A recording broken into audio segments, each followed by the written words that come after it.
पूरा उतरता हो। इसके साथ साथ 13 जनवरी से जो है अब वनडे सीरीज का आगाज होने वाला है, जिसके लिए जो प्लेयर्स जो वनडे के प्लेयर्स हैं वो उन टीम को ज्वाइन कर चुके हैं, लेकिन एक अनोखे लाडले को फिर बगैर किसी परफॉर्मेंस के जो है कप्तान की दरख्वास्त पर भेजा गया है, वो है मोहम्मद हफीज, जबकि कामरान अकमल भी लाइन में लगे हुए हैं। इसके साथ साथ बात करेंगे कराची क्रिकेट के हवाले से, डोमेस्टिक क्रिकेट के हवाले से और उस पीसीबी के उस फैसले के हवाले से जिस पर उन्होंने क्लब क्रिकेट पर अदम एतमाद किया है और अब खुद वो क्लब क्रिकेट को ऑर्गेनाइज करने जा रहे हैं और उसका तरीक़ेकार क्या होगा, वो कैसा ऑर्गेनाइज करेंगे, इन तमाम इशूज़ पर आज हम बात करेंगे। हमारे साथ स्टूडियो में बात करने के लिए मौजूद है साबिक टेस्ट क्रिकेटर, हमारी और आपकी जानी पहचानी शख्सियत जलालुद्दीन।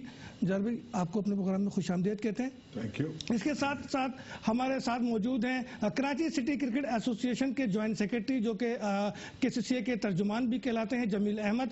जमील, आपको भी खुशामदीद कहते हैं। और इससे पहले कि हम अपने प्रोग्राम में बाकायदा पहला सवाल करें जलालुद्दीन से, एक छोटा सा ब्रेक लेते हैं, हमारे साथ रहिएगा, ब्रेक के बाद मिलते हैं, हमारे साथ रहें।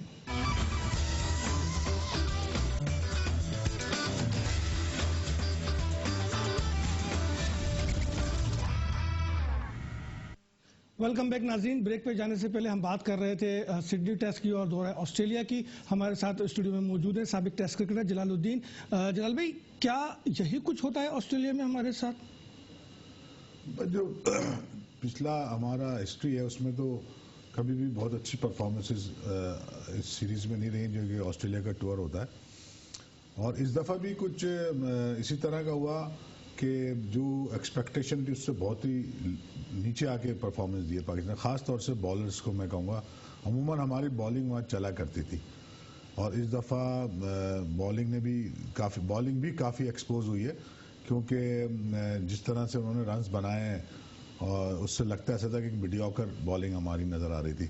उसकी वजह जो मैं समझ सकूँ, शायद पेस बॉलिंग का तो मसला ये था कि थोड़ा फिटनेस के प्रॉब्लम्स आ गए थे, बॉलिंग ज़्यादा करनी पड़ रही थी क्योंकि बैट्समैन जो थे वो ज़्यादा स्किलफुल थे, ज़्यादा उन्होंने अच्छे तरीके से खेला और उसकी वजह से उनकी जो फिटनेस प्रॉब्लम आई तो वो या फटीग कह लें, उसको फटीग भी कह सकते हैं, इसकी वजह से बॉलिंग इतनी हमारी काम नहीं कर सकी। यासिर शाह का जो एक हमारा वेपन था वो वेपन वहाँ काफ़ी एक्सपोज हो गया और उन्होंने उस पर अटैकिंग अपनी स्ट्रेटजी बनाई हुई थी, अटैक कर रहे थे उस पर ताकि वो संभल ना सके। तो उनका प्लान अच्छा था और जो उनके बैट्समैन थे उन्होंने बड़ी अटैकिंग क्रिकेट, जो आजकल हम जैसे मॉडर्न डेज क्रिकेट कहते हैं, उस तरह की क्रिकेट खेली। हम अभी तक वही 70-80 की दहाई की क्रिकेट खेलते हैं, ज़्यादा बॉलें कंज्यूम करते हैं, कम रन बनाते हैं, स्ट्राइक रेट की हमें कोई फिक्र नहीं होती, अकाउंटेबिलिटी है नहीं। फिर जब अपोनेंट्स टफ आ जाए तो फिर हम एक्सपोज और ज़्यादा हो जाते हैं, हमारी बैटिंग का जो हाल है वो बिल्कुल। यासिर के पास वैराइटीज़ नहीं है, अगर एक वैरायटी में समझ ली उसकी एक बॉल को मैं समझ गया हूँ तो वो सेकंड तो जो कोई इसको वैरायटी है नहीं कि वो हमें परेशान कर सके सामने वाले को। नहीं, देखिए यासिर जो है वो उसकी गुगली का तो इतना इस्तेमाल नहीं करता, मगर फ्लिपर ज़्यादा वो वैरायटी में आता है, फ्लिपर करता है, मगर क्योंकि पिचेस थोड़ी सी कम टर्न था सिडनी के अलावा तो, और उन्होंने पहले से उसके खिलाफ अटैकिंग एक अप्रोच अपनाई भी थी, जिससे वो जब अटैक कर रहा था उसमें वो कामयाब भी हुआ अटैक में, तो वो थोड़ा सा डिसअपॉइंटमेंट हुई उसको और उसके बाद से वो अपनी लाइन और लाइन को कंट्रोल नहीं कर सका, या 200 से ज्यादा रन दिए, एक पैक करके बॉलिंग करनी होती है, एक इनिंग में 200 से ज्यादा रन देना। उसकी बेसिक वजह ये थी कि उन्होंने इसके खिलाफ प्लान बनाया हुआ था, उस प्लान में वो सक्सेसफुल हुए क्योंकि उन्होंने इसके लिए प्रैक्टिस की होगी काफी। तो बल्लेबाजों को क्या हो गया था? अजहर अली ने 400 उससे ज्यादा रन बनाए, जिसमें एक डबल सेंचुरी है, बाकी तो कुछ ऐसे खास परफॉर्मेंस रही नहीं। यूनुस भी अगर आखिर में सेंचुरी कर गए तो कुछ उनका आसरा हो गया। देखिए 2-3 मेजर इशू हैं जो हमेशा से हैं पाकिस्तान बैटिंग के हवाले से अगर हम बात करें। एक तो वही है जो कि हम कहते हैं कि अंडर प्रेशर जब आते हैं तो परफॉर्मेंस नहीं कर पाते। आपने देखा होगा एक मैच में 400 भी बनाए थे, सेकंड लोग बहुत खुश हो गए थे, अब हम बहुत अच्छे हो गए, ऐसा नहीं था। वो जो 400 थे उस वक्त पाकिस्तान टीम पे कोई प्रेशर नहीं था। वो कैसे? देखिए जब आप को 500 का सामने टारगेट हो और 2 दिन बाकी हो तो ड्रेसिंग रूम में कहीं भी ऐसा कोई नहीं कहेगा यार ये मैच जीतना है, इसको कवरना है, तो वहाँ आप पे से प्रेशर रिलीज हो जाता है। एक ओपिनियन बनी हुई थी, पता था कि टेस्ट हारेंगे और किसी ने ड्रेसिंग रूम में इस तरह की बात नहीं की होगी कि जी चलो इसको चेस करते हैं या करते हैं। तो जब प्रेशर रिलीज हो जाता है तो हम बेहतर बॉल, तो डिफेंस में नुकसान हुआ हमें, मतलब हमारे ऊपर अगर वही उस मैच में भी 250 रन करने होते तो मैं आपको गारंटी से कह रहा हूँ कि वो 250 रन नहीं बना सकते थे, क्योंकि प्रेशर रिलीज हो गया तो इसलिए वो ज्यादा नहीं हुआ। तो एक तो हमारी ये हमेशा से मसला रहा है। दूसरे जाहिर है कि जब एडॉप्टेशन की बात हम करते हैं, जब थोड़ा सा पिचेस का डिफरेंस आता है, वहां पे बाउंस, बाकी तो फ्लैट पिचेस थी, मूवमेंट इतना नहीं था, मगर थोड़ा बाउंस ज्यादा था। उस बाउंस में अपनी बैटिंग को अडॉप्ट करना है, अडॉप्ट इस तरह कि लेंथ के हवाले से जो एडजस्टमेंट करनी होती है वो हम नहीं कर सकते। हम यहाँ पे जो बॉल फ्रंट फुट पे खेलते हैं, वहां पे वो बैक फुट पे खेलनी होती है, एडजस्टमेंट नहीं तो कर वो हम सके। नहीं कर सके, वो हमारे लिए एक मुश्किलात का सामना बना। जमील, आप तवील अरसे से क्रिकेट से वाबस्ता हैं, कई कराची की टीमें आप देखते हैं, बनाते हैं, दीगर इलाकों में भी आप जाते हैं, टीमों के हवाले से आप हब भी गए। ये जो टीम हमारी गई है, माजी की जो अगर हम 10-12 साल की बात कर लें, तो क्या उस टीम में कोई बैलेंस है, कोई बहुत ज़्यादा फर्क है, या ये टीम ज़्यादा बेहतर थी या पहले वाली? ऑस्ट्रेलिया गई, देखिए जो टीम गई है, टीम तो 12 लीग के बहुत, मतलब मैं समझता हूँ बेहतर थी, और यही टीम वो टीम है एक आध चेंजेस के अलावा जिसकी कारकर्दगी की बुनियाद पे हम नंबर 1 हुए थे। अब जो यहाँ पर जो इशू आया है वो हमारे जो है ना इंफरादी जो है ना कारकर्दगी तो सामने आई है, इज्तिमाई कारकर्दगी नहीं आई है। चूंकि एक टीम गेम है तो एक इज्तिमाई कारकर्दगी जो होना चाहिए ना वो नजर नहीं आई। दूसरा ये कि जो हमारे जो बॉलर्स थे उनमें जो है ना ये सलाहियत नजर नहीं आई कि वो 2 मरतबा आउट कर सके। एक मरतबा भी नहीं कर सके। मैं एक बात कह रहा हूँ, तो इसमें से 6 में से 4 इनिंग उनको डिक्लेयर करना पड़ी, तो ये बड़ा हमारा जो है मतलब ये कि सेटबैक था। वसीम की क़यादत में जो टीम गई, फिर इंजमाम की क़यादत में गई, फिर यूसुफ की क़यादत में गई, अब इंजमाम, अब मिसबा की क़यादत में गई, हमें वाइट वॉश ही मिला। तो ये टीम ज्यादा डाउन थी या पहले वाली टीमें डाउन थी? नहीं, ये टीम ज्यादा बेहतर थी और ऑस्ट्रेलियन टीम इतनी अच्छी नहीं थी। मतलब जलाल भाई मेरे हिसाब से तो मतलब मेरे जो जाती वो टीम बहुत स्ट्रांग हुआ करती थी कि 7वें नंबर पर आके जो गिलक्रिस्ट था वो भी आके 100 मतलब हाँ मतलब वो हम जो मैच हम जीत रहे होते थे वो निकाल कर ले जाता था। ऐसी टीम नहीं थी ये। लेकिन ये कि 12 जिन लड़कों के डेब्यू हुए ऑस्ट्रेलियन, उन्होंने मतलब वो किया, परफॉर्म किया। इसका मतलब ये कि आपकी जो बॉलिंग है जिस पर हम बहुत ज्यादा कर देंगे हमें जितवाती है, इस दफा ऑस्ट्रेलिया में मुकम्मल तौर मुझे तो नाकाम नजर आई है। जलाल भाई, ये टीम ज्यादा बेहतर थी या माजी की जो टीमें गई हैं वो बेहतर थी? वसीम वाली बेहतर थी, इंजमाम वाली? जैसे जमील कह रहे हैं कि जी ये टीम ज्यादा बेहतर थी। नाम आप ले रहे हैं वो तो हमारे वर्ल्ड क्लास प्लेयर आते हैं, तो जब वो टीम में शामिल थे तो जाहिर है वो टीम बेहतर थी। इंडिविजुअली अगर देखा जाए तो प्लेयरों की अगर कंपैरिजन में आए तो वो टीम बहुत बेहतर थी।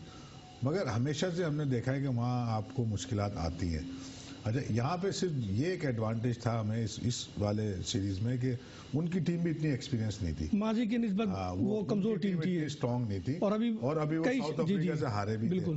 तो एक एडवांटेज जो ले सकते थे इस वक्त वो उल्टा ही हो गया। बल्कि हम प्रेशर बिल्डअप भी नहीं कर सके, हम उन्हें अंडर प्रेशर लाते, उल्टा उन्होंने हम पे प्रेशर डाल के और अपने आप को एस्टैब्लिश भी कर लिया और परफॉर्म भी कर दिया, और जो उनको लान तान हो रही थी साउथ अफ्रीका के गेंद, उससे वो निकल के आ गए और अपनी वैल्यू को मतलब हीरो हो गए, हीरो हो गए। इस तरह ऐसे उसके लिए जाहिर है उन्होंने अच्छी बॉलिंग बैटिंग और एक प्लान के तहत खेले और अटैकिंग क्रिकेट खेले, ठीक है ना, जो हम नहीं खेलते। अटैकिंग ही के लिए तो हम बाबर आजम को लेकर गए थे, फिर शर्जील को भी हमने चांस दिया, अब समी असलम की बड़ी तारीफ हो रही थी। लेकिन क्या हमारी डोमेस्टिक की ऐसी पिचें है ही नहीं कि जो हम ऑस्ट्रेलिया यूरोप में जाके ये हाल हो हमारा? देखिए, पिचेस तो हमारे यहाँ ऐसा नहीं है, हमारे यहाँ भी बाउंसी पिचेस भी होती हैं, कुछ सेंटर्स पे हैं, कुछ सीमिंग भी होती है, मगर जो ओवरऑल स्टैंडर्ड है गेम का पाकिस्तान में डोमेस्टिक का, वो इतना क्वालिटी का नहीं है। हम यहाँ पे जिस तरह अगर फॉर एग्जांपल पिच अच्छी भी है तो बॉलिंग का वो स्टैंडर्ड नहीं है, या फील्डिंग का वो स्टैंडर्ड नहीं है, फिटनेस का नहीं है, तो हम यहाँ पे वो रन्स बना लेते हैं जो वहाँ जाके हमें मुश्किलात हो जाती हैं। तो ओवरऑल जो खराबी की वजह है, जो मैं हमेशा से समझ रहा हूँ बहुत अरसे से, और वो ही है कि जो हमारी ग्रास रूट से लेके और फर्स्ट क्लास तक का जो सेटअप है, स्ट्रक्चर है, उसमें क्वालिटी प्लेयर नहीं डेवलप हो रहा है। प्लेयर तो ज़रूर निकल आते हैं, मगर उनका स्टैंडर्ड आजकल की जो दुनिया में क्रिकेट का स्टैंडर्ड है उससे बहुत नीचे होते हैं वो। तो जब भी इस तरह के इंटरनेशनल कंपटीशन में आते हैं तो काफ़ी हद तक एक्सपोज हो जाते हैं। बाबर आजम अपनी जगह अच्छा प्लेयर है, समी असलम ने भी रिसेंट पास में अच्छी परफॉर्मेंस दी, मगर जब मुश्किल वक्त आता है अच्छी बॉलिंग होती है, तो वो जो कंसिस्टेंसी है जिसमें आप एक मुकम्मल तरीके से आप हर दूसरी इनिंग में रन्स करें, वो हमें नज़र नहीं आती। उसकी फिर यही वजह हम बताते हैं कि जो जिस प्लेयर में कंसिस्टेंसी नहीं है तो वो टॉप क्लास प्लेयर नहीं काउंट होता। तो ये खराबी तो है कि हम एक एवरेज प्लेयर डेवलप कर रहे हैं। जी जमील, क्या डोमेस्टिक स्ट्रक्चर नहीं है ऐसा कि हम अपने प्लेयर इस क्लास के निकाल सकें जो यूरोप वगैरह में परफॉर्म कर सके, ऑस्ट्रेलिया में परफॉर्म कर सकें, इंग्लैंड की पिचों पे खेल सकें? क्या हमारी विकेटें इतनी मुर्दा बनती हैं? देखिए इसी तरह बनती हैं, शुरू से हमारी विकेटें इसी तरह बनती हैं।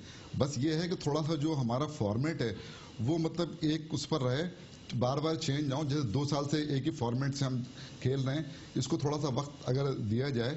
इसके साथ साथ जो हमारा जो पिचेस का और जो बात अभी बताया जलाल भाई ने, मैं तो ये समझता हूँ कि यही पिचेस हैं और इन्हीं से निकलते हैं। लेकिन बर वक्त जो भी टैलेंट हो उसको अगर सही वक्त पर मौके दिए जाएं तो मैं समझता हूँ कि थोड़ी सी बेहतरी आ सकती है। तो किसको मौका नहीं मिला, किसकी तरफ इशारा कर रहे हैं? वो तो आप पता है डोमेस्टिक क्रिकेट के अंदर जो है जिन लड़कों ने परफॉर्म किया है, हमने तो बोर्ड से मतलब वो अंडर 19 की टीम गई, उसमें प्लेयर नहीं था हमारा। हाँ वो भी हमने मतलब देखें हम तो लेटर इससे पहले जो इंग्लैंड गए वहां भी हमारे प्लेयर से नाइंसाफी हुई। हाँ ए साइड जो गई, जी हाँ ए साइड, लेकिन देखिए उसमें 4-5 लड़के कराची के थे और अभी जो हमारे पाकिस्तान की बात करो ना, नाइंसाफी हुई तो उसमें पेशावर का भी था, उसमें हैदराबाद का भी था। जी जी जी हाँ, नहीं जो लड़के जिन्होंने परफॉर्म किया उनको, जैसे मैं समझता हूँ जैसे मीर हमजा है, आसिफ जाकिर है, या क्या कहते हैं ये अकबरुर रहमान है, ताबिश है, जो लड़के मतलब डोमेस्टिक में वो कर रहे हैं, वो लड़का है अब्बास लड़का है, जो लड़के भी मतलब वो कर रहे हैं, परफॉर्म कर रहे हैं, उनको मतलब ये कि सही वक्त पर मौके मिलने चाहिए। जो भी लड़के डोमेस्टिक में परफॉर्म कर रहे हैं उन्हें मौका मिलना चाहिए और बर वक्त मिलना चाहिए। ऐसा नहीं हो कि फिर कहें जी आप 30 साल के हो गए आप नहीं खेल सकते, आप 32 साल के हो गए आप नहीं खेल सकते, और जब दिल चाहे तो हफीज जैसे को भी बुला लिया जाए कि भाई आपने डोमेस्टिक में कुछ नहीं किया लेकिन आ जाए। एक ब्रेक लेते हैं, इस ब्रेक के बाद बात करेंगे हफीज के हवाले से भी और मिसबा के हवाले से भी कि सिर्फ 76 रन 3 टेस्ट में क्या ये उनके मेरिट पर है। ब्रेक के बाद वेलकम बैक नाजरीन। नाजरीन, हम 2016 में कुछ दिनों के लिए आलमी रैंकिंग हमने हासिल की और नंबर 1 बने और वो मिसबा की क़यादत में बने, इसमें कोई शक नहीं। उसमें कुछ किस्मत ने भी साथ दिया, लेकिन फिर बहुत जल्द हम सेकंड हुए, फिर थर्ड हुए और अब हम इस वाइट वॉश के बाद 5वीं रैंकिंग पे आ गए। इस सीरीज के दौरान जो ऑस्ट्रेलिया से खेली गई इसमें अजहर अली 406 रन बनाए उन्होंने और उनकी परफॉर्मेंस ही सबसे ज़्यादा बेहतर रही। उसके बाद अगर बात की जाए तो फिर असद शफीक और सरफराज अहमद का नंबर आता है, जिन्होंने असद शफीक ने 239 और सरफराज अहमद ने 226 बनाए। यूनुस एक सीनियर तरीन बैट्समैन थे, लेकिन आखिरी टेस्ट में जब उन्होंने सेंचुरी की तो फिर कुछ उनको सहारा मिला और 298 रन यूनुस ने बनाए। लेकिन यूनुस अभी 23 रन दूर है 10,000 रन से। लेकिन सबसे जो बड़ा सवाल उठा वो उठा मिसबाउल हक की परफॉर्मेंस पे। मिसबाउल हक ने इन 3 टेस्ट में सिर्फ 76 रन बनाए और उनकी औसत रही 12 समथिंग। जलाल भाई से जानेंगे कि क्या मिसबाह किसी प्रेशर में है, वो समझ नहीं पा रहा, फैसले नहीं कर पा रहा, मिसबाह के साथ प्रॉब्लम क्या हो गई आखिर? अब तो साबिक कप्तान कह रहे हैं कि मिसबाह अल्लाह हाफिज करो, हमारी टीम में आ जाओ। देखिए जो सीरीज यहाँ होती रही यूएई में, वहाँ पे मिसबा की एज ए कैप्टनसी जो थी वो आसान थी क्योंकि चीज़ें फेवर में थी। बैट्समैन आउट हो रहे थे, बॉलिंग अच्छी हो रही थी, टेस्ट मैच जीत रहे थे, तो वहाँ पे एक एज ए लीडर जो टैक्टिकल साइड होती है कप्तान की वो इतनी नज़र नहीं आती। वो तो 2010 से क़यादत कर रहे हैं, वो हमेशा से यही है, आज से नहीं। जो जब मुश्किल वक्त में पता चलता है कैप्टनसी, जब आपकी चीज़ें आपके फेवर में नहीं जा रही होती हैं। तो अब हमने देखा कि वेस्ट इंडीज से लेके और पूरी सीरीज तक 6 टेस्ट मैच हम लगातार हार गए, बिल्कुल हार गए।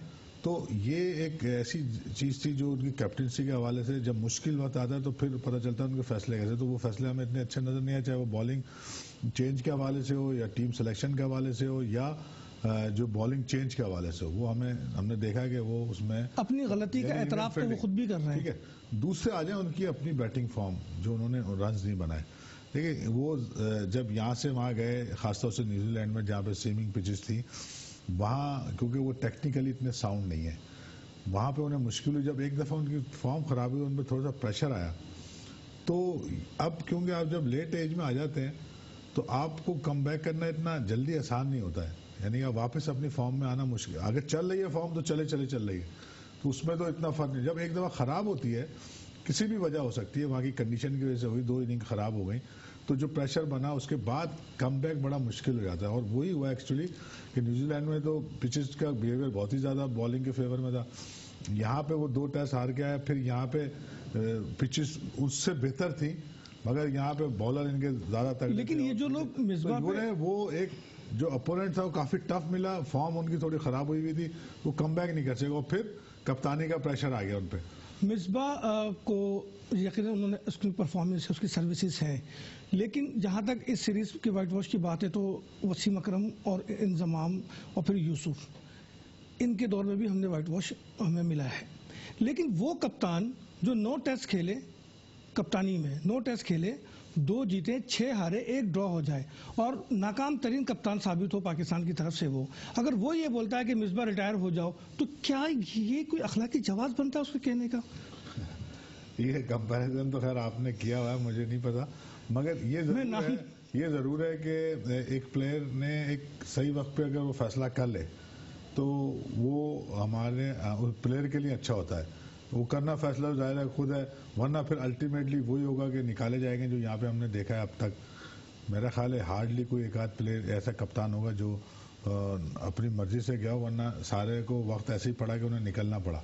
तो अभी हमने लास्ट शायद आफरीदी को देखा है कि वो शायद कि अपनी भी तो गलतियां हैं ना, अपनी गलती तो ही बता रहा हूँ। यस नो यस नो, मैं वही बात कर रहा हूँ, ये इंतजाम के हवाले से भी यही बात कर रहा हूँ कि इन्हें खुद समझ लेना चाहिए हमें किस वक्त चले जाना है। अब ज्यादा लेट हो जाते हैं तो फिर बातें भी होती हैं, फिर आखिर में निकाला जाता है, तो वो उनके लिए अच्छा नहीं होता। ये एक हमारी हिस्ट्री आ रही है, आज से नहीं है, लोग छोड़ना नहीं चाहते, मगर अमूमन आपने दूसरी दुनिया में देखा होगा जहाँ क्रिकेट खेली जाती है, वहाँ जब कुछ कर रहा होता है उस वक्त छोड़ जाते हैं, तो वो इज्जत से चले जाते हैं। तो हमारी ट्रेंड ही नहीं है, तो अल्टीमेटली जो बाकी कप्तानों के साथ वो वैसे ही कुछ ना हो, मुझे डर है। हालांकि बीइंग ए कैप्टन उनकी परफॉर्मेंस देखी जाए तो वो इस वक्त best captain of the world है, वो उसमें कोई शक नहीं। अगर ये कहा जा रहा है कि ये छोड़ दें तो इसका मतलब ये है कहीं ना कहीं खराबी है, कहीं ना कहीं खराबी है डोमेस्टिक में, कहीं ना कहीं खराबी है। पीछे भी अदम एतमाद कर रही है डोमेस्टिक पे, कह रही है अब क्लब क्रिकेट हम कराएंगे, 40-45 हज़ार लड़कों को हम मौका देंगे, हम टूर्नामेंट कराएंगे। 6 महीने का उन्होंने शेड्यूल दे दिया और कहते हैं कि जी 7 करोड़ रुपए भी उसके लिए मखसूस कर दिए। डोमेस्टिक में बहुत ज़्यादा प्रॉब्लम है। नहीं, कोई ऐसी प्रॉब्लम नहीं है। देखिए यहाँ पर जो कराची है, यहाँ पर क्रिकेट हो रही है, हर जोन में हो रही है, रीजन भी क्रिकेट करा रहा है, और अगर वो क्रिकेट कराएंगे तो जाहिर है कि रीजन से जो है ना मिलकर ही क्रिकेट कराएंगे। अब तक जितने स्टार मिले इसी डोमेस्टिक से मिले, इसी सिस्टम से मिले, लेकिन चेयरमैन पीसीबी कहते हैं कि डोमेस्टिक पे थोड़ी सी प्रॉब्लम है, इसीलिए वो डोमेस्टिक और स्कूल क्रिकेट को ऑन करने जा रहे हैं और उसको बाकायदा शुरू करने जा रहे हैं। मैं चेयरमैन पीसीबी का आपको शॉर्ट सुनाता हूँ, उसके बाद फिर आपसे बात करेंगे। चेयरमैन पीसीबी डोमेस्टिक क्रिकेट पे क्या कहते हैं जरा वो सुन लेते हैं, फिर जमील से जानेंगे और भाई से भी कि आया ये बात कहां तक दुरुस्त है। क्रिकेट चैंपियनशिप बाज रीजन में अच्छी चलती है, बाद में बिल्कुल नहीं चलती। अब मिसाल के तौर पर कराची में बहुत अच्छा ऑर्गेनाइज होता है क्लब क्रिकेट, स्कूल क्रिकेट। ही मैं दाद दूंगा कराची के एसोसिएशंस को कि सातों के सातों रीजन्स में कराची के बहुत अच्छा होता है और उसकी वजह से बच्चे भी आगे बढ़ते हैं। दूसरे रीजन में बाज में होता है, लाहौर में होता है, पिंडी में, लेकिन दूसरी जगह बहुत कम होता है। तो हमारी कोशिश ये है कि क्लब क्रिकेट और स्कूल क्रिकेट दोनों ये बुनियाद है आपकी बेस के, वहां पर अगर एक्टिविटी नहीं होगी तो बच्चे सामने कैसे आएंगे। तो क्लब क्रिकेट शुरू से ही हमारा बेस बना हुआ है, फीडर ऑफ द क्रिकेटर्स, जो कि बाद में फिर इंटरनेशनल हो जाते हैं। ये सब बच्चे जो पहले खेले हैं ये सब क्लब से आए, लाहौर में, कराची में और जगह। अब हम चाह रहे हैं कि पूरे मुल्क में रीजन्स के तहत ये क्लब क्रिकेट की चैंपियनशिप हो जाए। पहली मरतबा नेशन वाइड होगी, नेशन वाइड होगी, इस साल होगी, अगले साल होगी, चलती रहेगी। और उससे आप देखिएगा कि बहुत से जो लड़के हैं वो सामने आएंगे जिनमें बहुत। जमील, चेयरमैन पीसीबी तो आपकी कारकर्दगी से मुतमईन है, लेकिन क्या ओवरऑल पूरे पाकिस्तान का स्ट्रक्चर इतना खराब है कि खुद बोर्ड इसमें मुदाखलत कर रहा है? देखिए, अब जाहिर है कि जो दूसरे रीजन है उसके बारे में तो मुझे इतना नहीं पता, लेकिन जो हमारा रीजन है अभी हम तो सातों जोन में जो है हमारी क्रिकेट चल रही है। इसके अलावा अभी हमने प्रेसिडेंट कप का इफ्तिताह किया है, 16 तारीख से बाकायदा उसके मैचेस हैं और 216 टीमें उसमें शिरकत कर रही हैं और 8 ग्रुप हैं उसके अंदर। तो जो दो टीमें होंगी हर ग्रुप से, वो फिर आखिर में जाकर जो है लीग बेसिस पर जो है वो पार्टिसिपेट करें। तो अब क्लब क्रिकेट का जो म्यार कराची के अंदर, ये बात दुरुस्त है, इसलिए कि जो देखें हम 3 साल से अंडर 16 के चैंपियन हैं, ग्रास रूट लेवल की बात कर रहा हूं। इस साल हम जो है ना वनडे के चैंपियन हैं, उसके अलावा जो है हम लास्ट ईयर 3 डे के भी चैंपियन थे, और हमारी दोनों टीमें 12 लीग के उसमें खेली हैं, T20 का जो वो फाइनल हुआ, अभी वनडे खेलने गई हुई हैं, और इंशाल्लाह उम्मीद है कि क्योंकि जो हमारे यहाँ जो एक म्यार है वो हमने कोशिश की है, मतलब देखिए 100% नहीं होता, लेकिन कोशिश करते हैं, और कोशिश करने की उसी म्यार में बात करूं तो कायद-ए-आज़म ट्रॉफी में क्या हुआ था? कुछ नहीं होगा कायद-ए-आज़म ट्रॉफी में। क्या हुआ था? एक टीम तो बिल्कुल ही थल्ले लग गई और दूसरी टीम भी जो है वो टीम आप देख लेना, अगर वो टीम डिलीवर ना करे, टीम खराब नहीं थी, उसने डिलीवर नहीं किया, ये अलग बात है।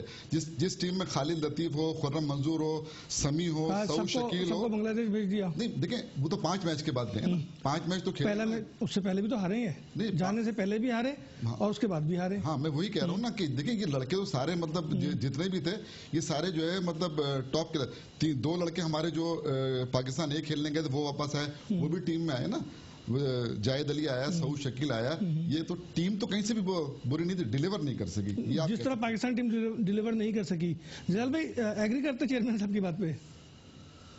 चेयरमैन साहब जो मैं समझ सकूं, शायद वो बोर्ड जो है वो क्लब क्रिकेट कराए, स्कूल का तो सुना था मैंने। नहीं, अब बोर्ड का भी कह दिया, 7 करोड़ रुपए मुख्तस भी कर दिया, फंड भी अप्रूव हो गया है क्लब क्रिकेट के लिए। क्लब बोर्ड कराएगा जी, तो उनके पास तो वैसे ही इतने मसले हैं, अभी वो क्लब क्रिकेट में भी अगर आएंगे तो उनका रोल ही नहीं है।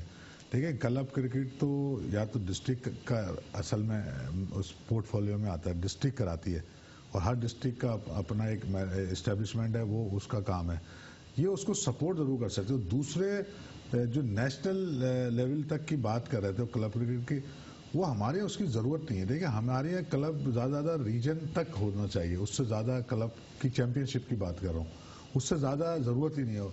वरना आइडियली तो जो है वो डिस्ट्रिक्ट लेवल तक आप अगर क्लब क्रिकेट ऑर्गेनाइज करेंगे और कॉम्पिटिटिव करा लें, हाँ ये ज़रूर है, उसका स्टैंडर्ड हाई करें, पिचेस के हवाले से, एम्पायरिंग के हवाले से, प्लेयर पार्टिसिपेशन, अच्छे क्लबों का पार्टिसिपेशन, क्लब क्रिकेट के स्टैंडर्ड को high, club cricket national level पे जरूरत नहीं है, क्योंकि हमारा सिलेक्शन जो रीजनल बेसिस पे होता है वो फर्स्ट क्लास के लिए, वो डिस्ट्रिक्ट की बेस पे होता है। जनाब हमें ज्वाइन किया साबिक चीफ सिलेक्टर और साबिक कोच पाकिस्तान क्रिकेट टीम के मोहसिन हसन खान ने। अस्सलाम वालेकुम मोहसिन भाई। वालेकुम अस्सलाम। और मोहसिन भाई, जब मिसबा ने रिटायरमेंट का ऐलान किया तो आप बड़े डिसहार्ट हुए, जब वो as a captain Sydney test खेला तो आप बड़े खुश हुए, अब ये रिजल्ट आने के बाद आप क्या कहते हैं? जब मिसबा ने रिटायरमेंट अनाउंसमेंट किया तो मैं डिसहार्ट हुआ था। आपने कहा उसको एज ए प्लेयर आना चाहिए और कैप्टन खेलना चाहिए कंटिन्यू? नहीं, मैंने बिल्कुल नहीं कहा। कहाँ कहा मैंने? हमने तो पढ़ा है। आपने गलत पढ़ा। बल्कि मुझे उस बात पे हंसी आई थी जब उसने दूसरे दिन रिटायरमेंट अनाउंस करने के बाद, मैंने उस पर कुछ नहीं कहा था, लेकिन उसके बाद असगर जब 2 दिन के बाद उसने कहा कि मैं वापस ले रहा हूँ, इसने कि वो 2016 था, अब ये 2017 आ गया है, तो उसने मुझे बड़ी मतलब बचकाना बात की। उसने उसको जेब नहीं देती ऐसी बातें। हाँ, वो उसने पाकिस्तान की बड़ी अच्छी तरह खिदमत की है, रन्स भी किए, मुश्किल वक्त में पाकिस्तान के लिए परफॉर्म किया है और प्रूव करके दिया हर जगह। और आई थिंक यहाँ सोच समझ के इन चीज़ों की स्टेटमेंट देनी चाहिए कि मैं क्या कह रहा हूँ, इसलिए कि ये चीज़ें सूट नहीं करती हैं एक ऐसी पर्सनालिटी को जो पढ़ा लिखा हो, ख़ानदानी हो। और उस पर मुझे थोड़ी हैरानगी हुई थी कि मैं ऐसा स्टेटमेंट मिसबा से एक्सपेक्ट नहीं कर रहा था कि वो ये जो हम जो व्हाइट वॉश हुए हैं 4थी दफा, तो इसमें आपको लगा कि हमारी टीम है कहीं पे, कोच का कोई किरदार है कहीं पे? देखिए, आपकी टीम व्हाइट वॉश सिर्फ 2-3 वजूहात थी जिसकी वजह से हुई। एक तो आपने सबसे पहले टीम सिलेक्शन में आपको 2-3 लड़के जो आपको ले जाना चाहिए था वो आप नहीं ले गए। पर्सनल लाइक और डिसलाइक जो अगर वो चलेंगी तो फिर आप पाकिस्तान की नहीं सोच, आपको सोचना पड़ेगा पाकिस्तान के लिए पहले, अपने इंटरेस्ट को बाद में देखें। नंबर 2, आप जो प्लेइंग 11 2-3 दफा बल्कि 6 अगर आप 5 टेस्ट मैच देखें तो 5 में से तकरीबन 3 या 4 दफा आपने प्लेइंग 11 ही गलत खिलाई। फिर आपने इतना लोड डाल दिया अपने बॉलर्स के ऊपर के पता भी है ऑस्ट्रेलिया में खास तौर पे हार्ड ग्राउंड्स होते हैं। और अब तो अपने इसमें मैं तो हैरान रह गया देख के कि ऐसी पिचेस तो मैंने आज तक ऑस्ट्रेलिया में नाम कभी गए थे तो वहाँ इस तरह से देखी थी कि जिसमें बाउंस इतना कम हो, ऑलमोस्ट बैटिंग ट्रैक्स हो। उसके ऊपर आपने फास्ट बॉलर्स के ऊपर लंबी लंबी बॉलिंग, यासिर को आपने स्टॉक बॉलर बना दिया, पता ही नहीं था कि किस तरह वो करें। और तो मैं इन चीजों को टोटल वो कर रहा हूँ कि देखो, अगर गेम प्लान नहीं होगा आपके पास बैटिंग में और बॉलिंग में, तो आप चाहे आपके पास 11 सुपरस्टार भी होंगे, आप मैच नहीं जीत सकते। हालांकि ये ऑस्ट्रेलिया की टीम मेरे ख्याल से अभी तक जितनी मैंने पिछला देखा है 10, 12, 15 साल में सबसे कमजोर टीम थी, लेकिन उनके पास गेम प्लान्स थे, बैटिंग में भी बॉलिंग में भी, और जिसकी वजह से उन्होंने अपनी टीम को, हमारी टीम को मतलब बुरी तरह हरा दिया। और हार जीत होती है खेल में, क्लोजली अगर आप हार जाएं, फाइट करके हारें, तो फिर भी आदमी कबूल कर लेता है। और हमारी टीम इस काबिल थी कि इस ऑस्ट्रेलियन टीम को और इस न्यूजीलैंड की टीम को, यहाँ पे कहा जाता है कि घास छोड़ दी गई थी थोड़ी सी, क्योंकि तो भाई क्या वो घास छोड़ दी गई तो क्या मतलब, इसका मतलब ये कि आपको घास में थोड़ा सा अगर घास छोड़ा हुआ तो उस पर अपने आप को करना नहीं आता। और फिर आपकी एक्सपीरियंस हमारी टीम थी। मुझे एक तो ये जो लेम एक्सक्यूजेज हैं, बहानेबाजी है, इस चीज से मुझे सख्त वो है। आप एक्सेप्ट करें कि भाई हम खराब खेलें, खराब खेल के हमने जितना अच्छा हम खेल सकते थे नहीं खेला। मैं एक्सपेक्ट कर रहा था कि ये टीम बहुत बेहतर खेल सकती। अच्छा मोहसिन भाई, जलाल भाई आपसे कुछ सवाल करना चाह रहे हैं, जलाल भाई कुछ जानना चाह रहे हैं। वालेकुम अस्सलाम जलाल। अच्छा, मैं ये पूछना चाह रहा था परफॉर्मेंस के हवाले से, जनरल सवाल है वो ये है कि क्या, मैं तो खैर ये समझता हूँ कि हमारा जो अब क्रिकेटर डेवलप हो रहा है वो एक एवरेज प्लेयर डेवलप हो रहा है, और जो आजकल दुनिया में क्रिकेट खेल रही है उससे काफ़ी पीछे है स्किल के हवाले से। तो आप क्या समझते हैं कि एक बड़ी वजह हारने की ये भी है कि जो हमारे प्लेयर हैं उनका स्टैंडर्ड एज कम्पेयर टू जो टॉप क्लास दूसरे प्लेयर हैं उनसे बहुत नीचे है? जलाल देखिए, मैं आपकी बात की इसलिए रिस्पेक्ट करूंगा कि आपने उस जमाने में क्रिकेट खेली है जिस जमाने में बाकी हमारी क्वालिटी क्रिकेट थी, काफी अच्छी थी। स्कूल क्रिकेट थी, कॉलेज क्रिकेट थी, यूनिवर्सिटी क्रिकेट थी, हम लोग आप लोग उसी जमाने के खेले हुए हैं।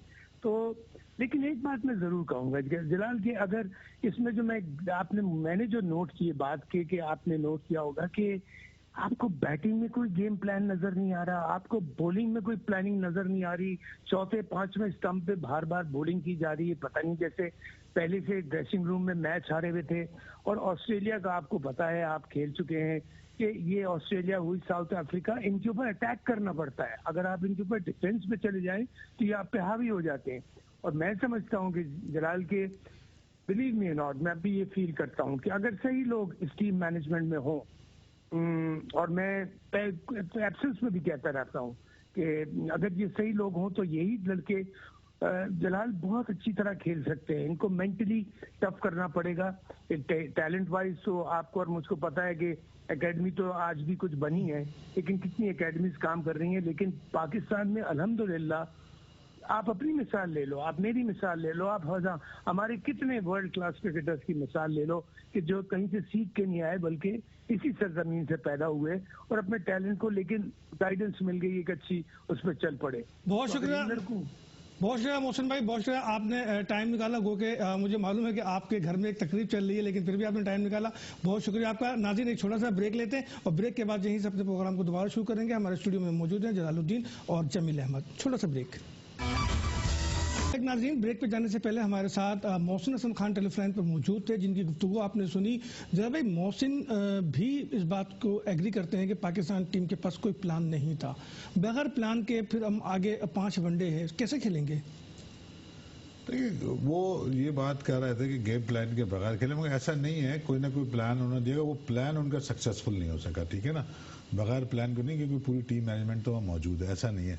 मगर जब आप ग्राउंड में जाते हैं, एक प्लान लेके जाते हैं with the discussion of the coach, बाज़ दफ़ा जो फिर वो प्लान जब नहीं सही हो रहा होता तो उसका बी प्लान भी करना। कोच तो खुद ही कहते हैं कि मैं इन्हें ड्राइंग बना के समझा देता हूँ, ये अमल नहीं करते।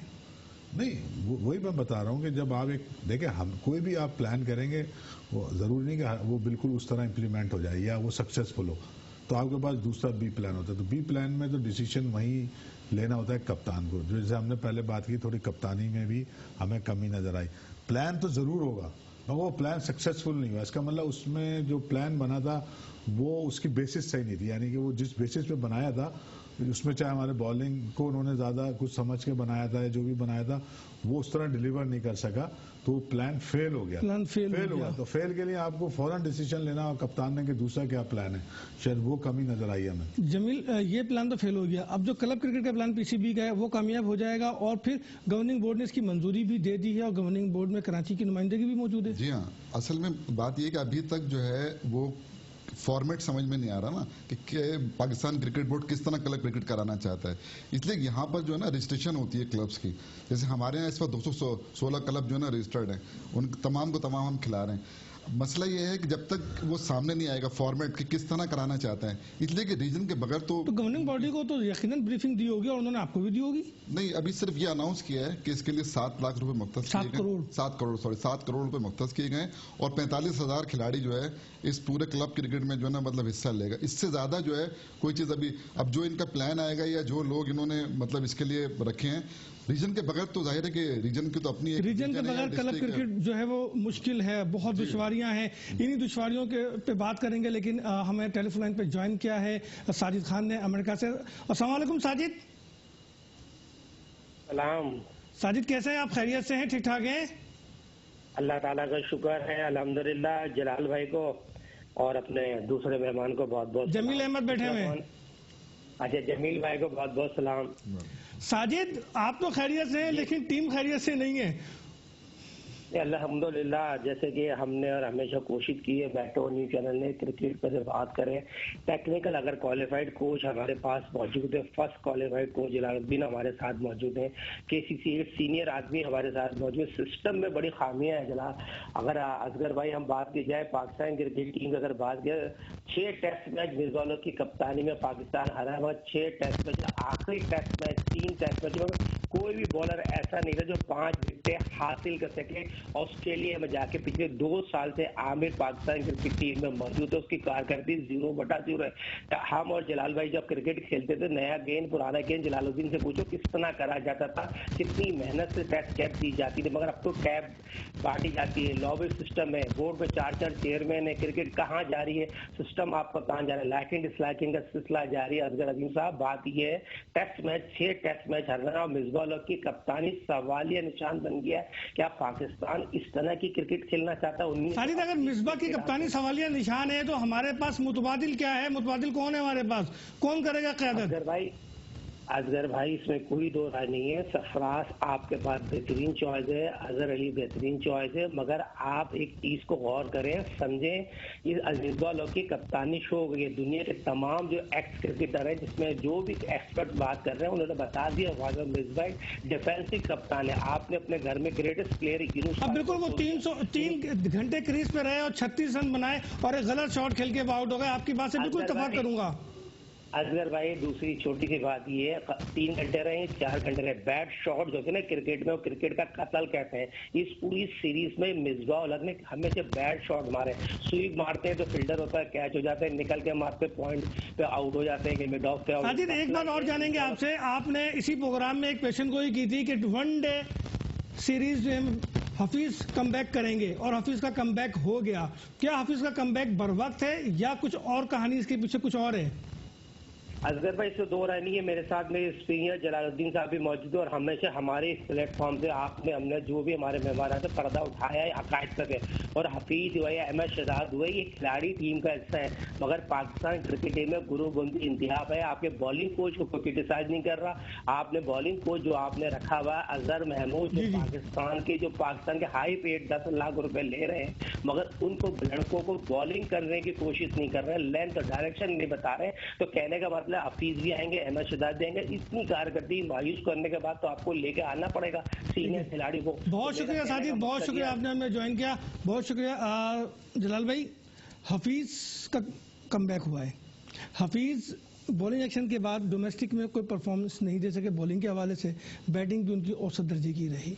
अब इनका कमबैक क्या ऑस्ट्रेलिया में सपोर्ट करवाएगा पाकिस्तान को, जबकि कामरान अकमल जो है कायद आज़म ट्रॉफी में 1035 रन और जो वनडे डिपार्टमेंटल हुआ उसमें भी बेहतरीन स्कोर कर चुके हैं, 2 सेंचुरियां भी उनकी हैं, लेकिन उनका कमबैक नहीं हो रहा।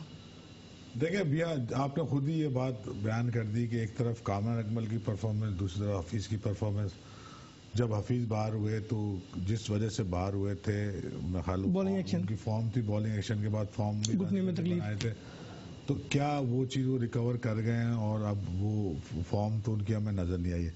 दूसरी तरफ एक प्लेयर परफॉर्म कर रहा है, कामन अकमल, अगर उसे नहीं सिलेक्ट कर रहा है तो क्या उसके पीछे वो बात करें नहीं। तो जो असल इसका अगर हम बॉटम लाइन देखें तो ये है कि क्लियरिटी नहीं है कि किसी प्लेयर को नहीं पता मैं क्यों सिलेक्ट होऊंगा या मैं कैसे टीम में आऊंगा।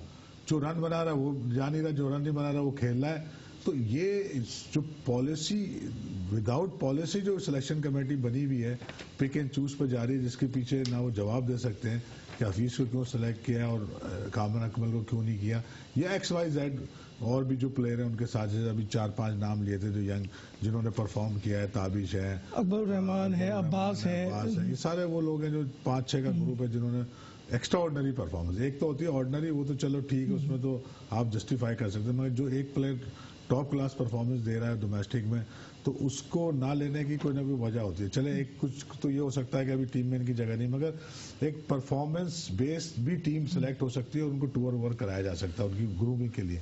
तो अभी जो असल वजह है वो ये है कि पॉलिसी ना होने की वजह से तो क्लैरिटी नहीं है। मतलब मुझे नहीं पता कुछ कि क्या मैं 1000 रन बना के, मतलब हर कोई अपने आप को बचा रहा है, अपनी नौकरी बचा रहा है। प्लेयर के लिए मुश्किल ये है कि उसको नहीं पता मैं वैसे कैसे टीम में आऊंगा। अब आप देख कप्तान की 1000 रन बना रहा है, कप्तान की ख्वाहिश थी वो आ गए, नहीं बना रहा टीम में जा रहा है, कप्तान की ख्वाहिश थी वो आ गए। जमील, डोमेस्टिक में अपने आप को फिट रखने का क्या तरीका है कि हमारे प्लेयर्स अनफिट क्यों हो जाते हैं? अभी जो वनडे में 5 लड़के हमारे गए हैं, उमर अकमल, अम्माद वसीम, मोहम्मद इरफान, शोएब मलिक और हसन अली, वहाँ जो मैनेजमेंट बैठी हुई है उन्होंने कहा है कि जी ये अनफिट है, इन पर बहुत मेहनत करने की जरूरत है, इनका फिटनेस लेवल बहुत लो है। तो क्या ऐसा है, क्या डोमेस्टिक में ऐसा कोई सिस्टम नहीं, आप लोग कुछ नहीं करते इनकी फिटनेस पे? नहीं, देखें अभी जो इस साल जो हुआ है ना असगर भाई, इस साल ये हुआ है कि पाकिस्तान क्रिकेट बोर्ड ने जो हमारे अंडर 19 सिलेक्ट हुई है, उससे पहले तमाम जो हमारे जो रीजन्स के प्लेयर थे 40-40 लड़के निकाल के उनका फिटनेस टेस्ट किया। जिन्होंने वो फिटनेस टेस्ट पास किया उनका मेडिकल हुआ है।